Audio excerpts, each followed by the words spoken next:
Okay, let's just get right into it. We're going to talk about something that's a huge insecurity for a lot of guys at the gym: skinny wrists. But I promise you, by the end of this, you're not just going to be okay with them. You're going to realize they are your secret weapon. Come on, you've probably thought this yourself, haven't you? You look down at your wrist, you see that thin bone structure, and you just think, man, I'm doomed to look small forever.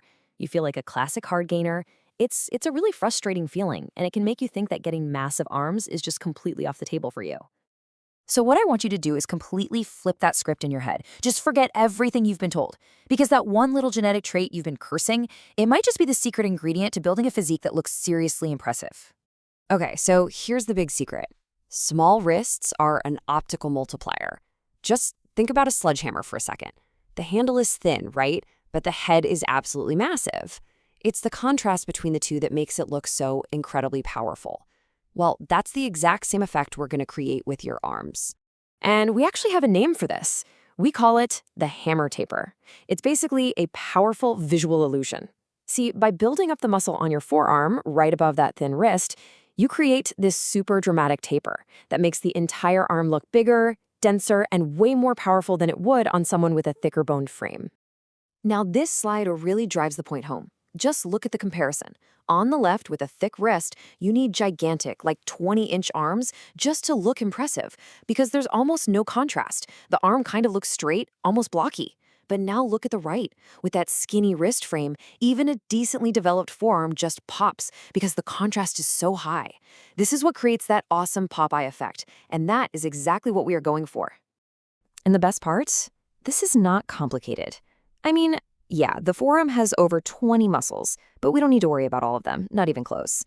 To build this killer hammer taper, we only need to focus on 3 specific visual zones. Just 3. So what are these zones? First, you've got width. This is the mountain peak that makes you look impressive from the front. Then you've got thickness. This is the sheer mass, the real sleeve filler. And finally, zone 3 is texture. This is what gives you that dense, detailed, steel cable look of true raw strength. And here it is, the entire plan all on one screen. For each of those 3 zones, I'm giving you the best calisthenics option and the best dumbbell option. That's it. You just pick one from each category.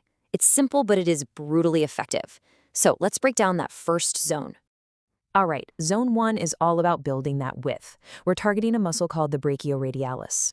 When you look at your arm straight on, this is the muscle that creates that powerful mountain peak on top of your forearm. Without it, your arm just looks like a stick.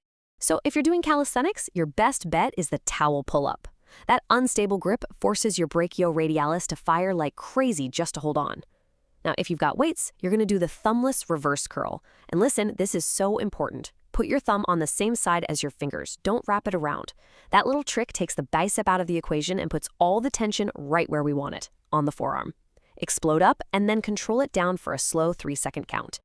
Okay, moving on to zone 2, thickness. This is the meat on the underside of your forearm. We're talking about the flexor muscles here. This is the stuff that's actually going to stretch out the sleeves of your shirts.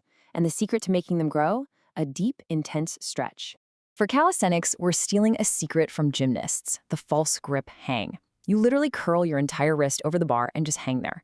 It puts your whole body weight onto your forearm flexors. I'm not going to lie, it's intense, but wow, is it effective. With weights, it's the behind-the-back wrist curl.